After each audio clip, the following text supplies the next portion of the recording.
Повеќе од една година во рамките на основното училиште Браќа Миладиновци на улицата Тане Георгиевски успешно функционира Центарот за поддршка на ученици со попреченост. Центарот го посетуваат ученици кои што имаат проценка направена од меѓународната класификација на функционирање попреченост и здравје, а со нив работи стручен тим предводен од дефектологот Оливера Митевска-Ѓоргиевска.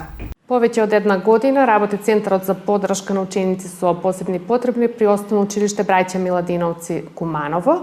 Во Центарот се опфатени 27 инклузирани ученици од сите основни општински училишта на територија на општина Куманово.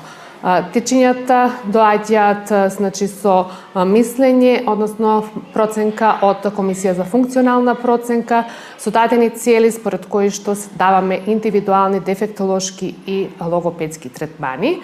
За оваа година, во која што работи и функционира Центарот, остваривме одлична соработка со дефектолозите и стручните тимови од другите основни училишта, кои што не континуирано, не ги праќаат дечињата, кои што се инклузирани во нивните училишта. Голема е одговорноста, голема е мотивираноста и кај нас вработените и кај родителите. Ова е еден нов вид на работа, каде што децата добиваат третмани и се проценуваат според нивните можности, изнаоѓаме начини, методи, средства, техники, помагала како да им ја прилагодиме наставната содржина, да усвојат нови содржини со кои што ќе се чувствуваат прифатени, прилагодени во воспитно-образовниот процес, а воедно се работи и за целосна социјализација и инклузија целосна во општеството. Денеска, исто така, 3 декември, меѓународен ден на лицата со попреченост, го одбележуваме со една работилница, за која што подоцна ќе ве информираме.